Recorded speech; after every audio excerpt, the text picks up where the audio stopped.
cheated death once? Please put out your hand. About 6, 7. How many of you have cheated death twice? Please put out your hand. Drop to 3. Okay, plus me, 4. Okay. My first one happened in Cambridge, England. That was in 1988. I was then a final year student in Oxford. So I traveled from Oxford to Cambridge to play football for the Oxford University Malaysian and Singaporean Association. I was a young officer,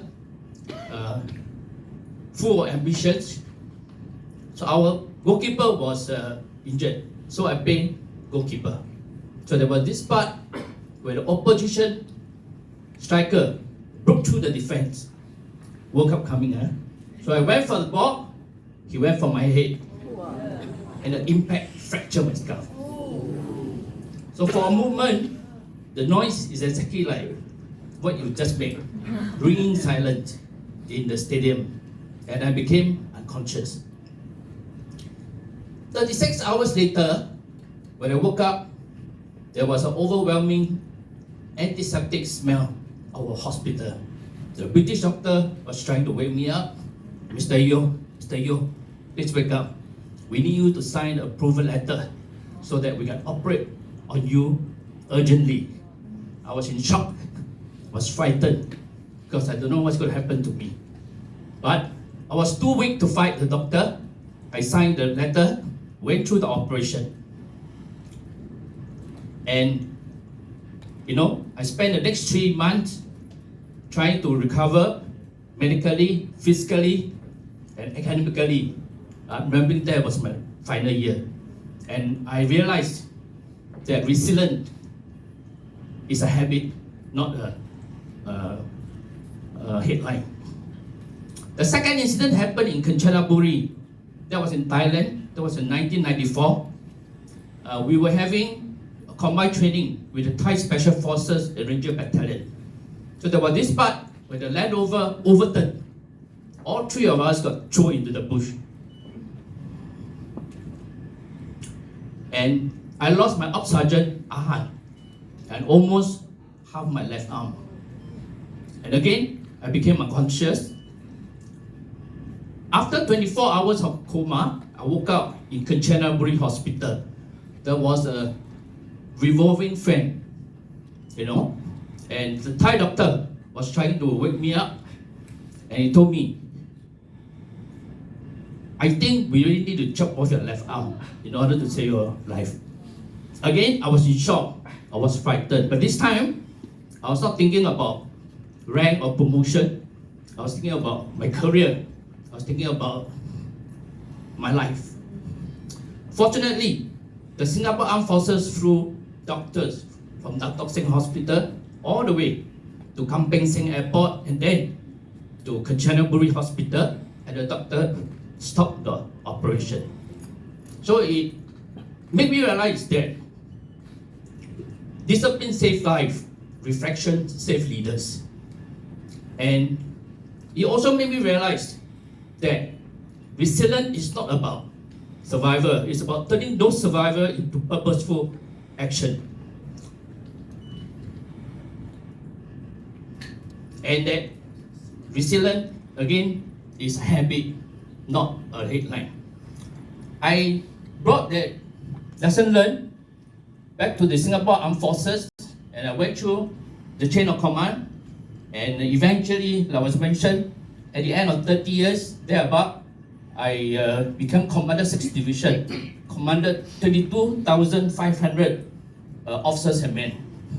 I went through some of the very challenging command movement that include organizing the Pacific Army Chief Conference and the Pacific Army Management Seminar in 2011, and bringing the Army Open House from the training area to the city center in 2012.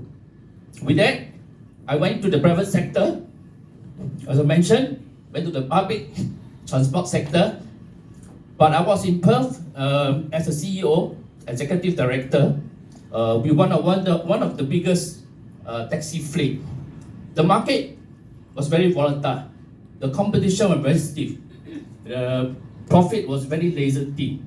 But I applied the same military principle of rapid decision making, crystal clear communication, and a relentless focus on the objective, and I managed to turn a fragmented fleet into one of the top fleet in Western Australia.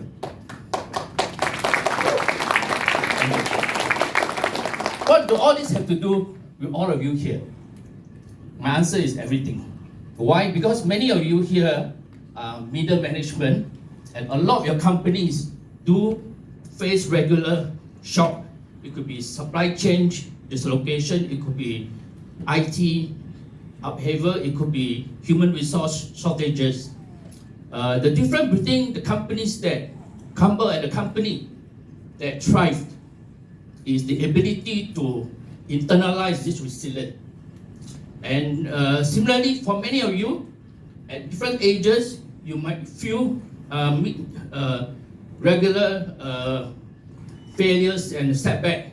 Again, it is the ability to internalize this resilience that will make you bounce back and go for eventual success.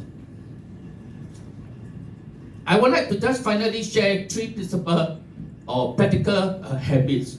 It goes by the acronym ONE1.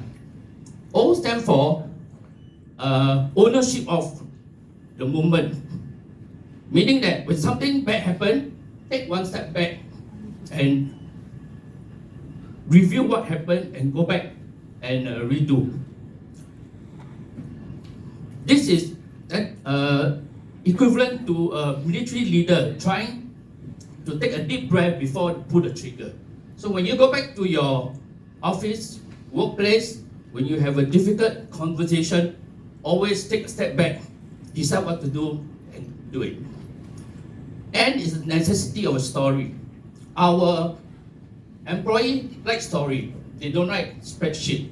So when I brief my soldier last time, I always describe to them the military end state rather than flood them with data. So similarly for you, for your stakeholder, always wrap around the strategy around a story that was spark imagination. Finally, E for essential or recovery. We're going to step back, take one step back, do a proper debrief, and then go for recovery.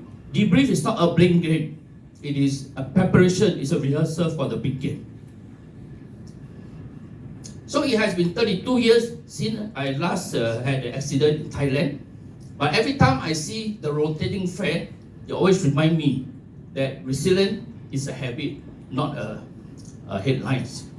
And remember, ONE, ownership of the movement, necessity of the story, and essential of recovery. And would like to end with a Chinese saying that 大难不死，必有后福. Meaning that if you go through a great tragedy and you survive, you will have a good life. Thank you.